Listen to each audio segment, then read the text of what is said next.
I'm excited to share a fascinating topic with you today. I've been developed a strong interest in the intersection of health, nutrition, and cognitive performance.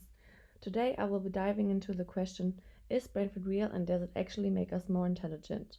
We have all heard about claims about certain foods like blueberries, walnuts, or salmon that's supposed to boost our brain power. But is there really a science behind these claims, or is it just a myth? In this presentation, I will explore the definition of brain food, the processes it triggers in our brain, and its short and long term effects on our intelligence. By the end, we will see whether brain food is truly a game changer for our cognitive abilities or just a clever marketing term. Let's get started. What is brain food actually?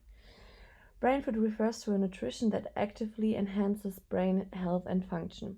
These nutritions impact the brain at the molecular level by promoting synaptic plasticity, protecting neurons from damage, and improving energy metabolism. They also support our mental fitness, mood regulation, and long term cognitive resilience. It works best with physical activity. The picture on the left you can see is a long list of brain food, including healthy fats, antioxidants, flavonoids, vitamins, and minerals. I will introduce to you a couple of examples how this all influences to our brain.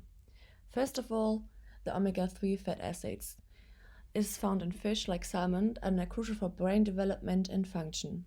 Furthermore, it enhances synaptic plasticity and reduces the risk of neurological disorders. Secondly, we have antioxidants that are present in berries and protect the brain from oxidative stress and support all over brain power. Next one, we have the whole grains that provides a steady supply of energy to the brain and enhances concentration and focus. Does this include our intelligence too? Therefore, I present to you what actually intelligence is. Intelligence is one's ability to learn from experience and to adapt, shape, and select environments. The biological approach. There are many biological approaches that have been used. The biological approaches to intelligence directly examine the brain and its function and measured by IQ tests. It is localized in part in the prefrontal cortex and across the neocortex. The integration of functioning in the partial and frontal lobes especially are important.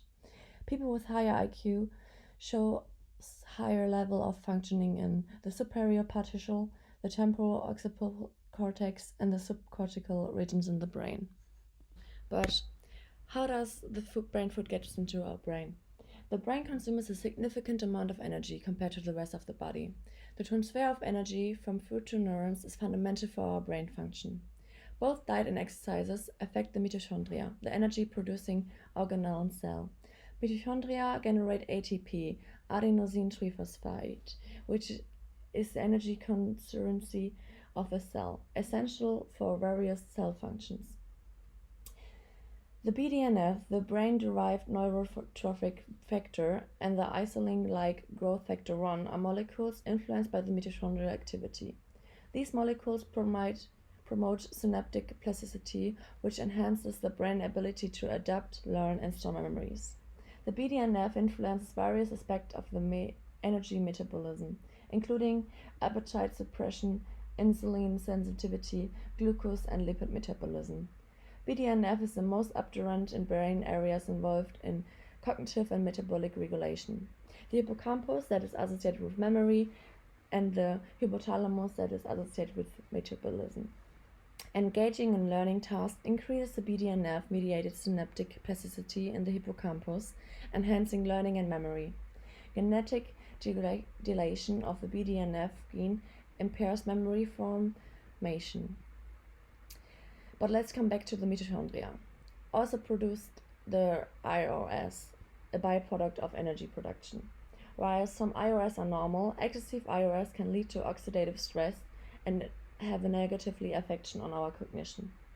A protein called SIRT1, influenced by diet and exercises, controls the acylation state of chromatin, the structure of our DNA and the proteins in the nucleus.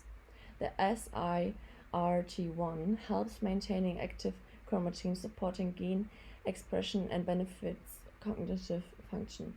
Inactive chromatin can impact brain health.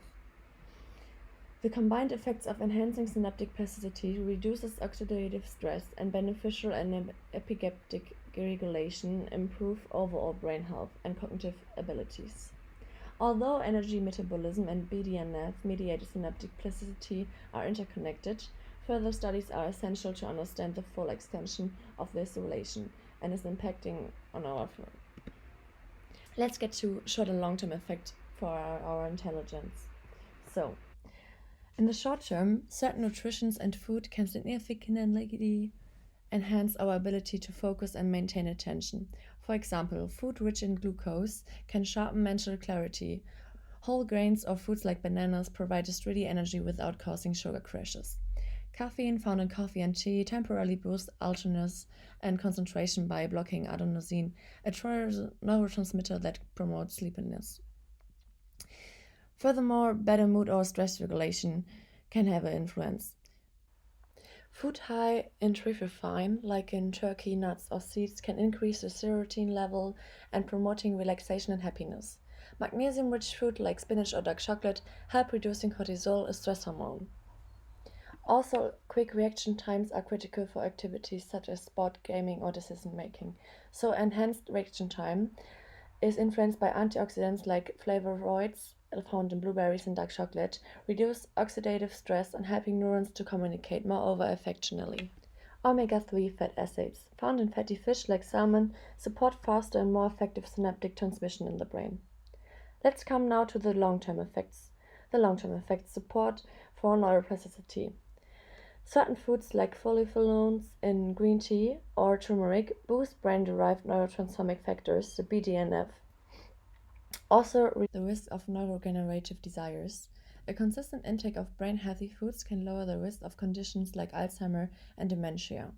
Antioxidants in colorful fruits and vegetables combat free radicals, reducing brain cells damaged over time. Also, healthy fats, particularly omega-3, protect the brain structure and reduce inflammation, which is a key contributor for our neurodegeneration. To sum this all up, brain food is not just a myth, but a scientifically supported concept. The nutritions we consume, combined with exercise, fuel our brain by enhancing energy production, supporting synaptic plasticity, and protecting against oxidative stress. These processes improve our cognitive functions, such as memory, focus, and adaptivity.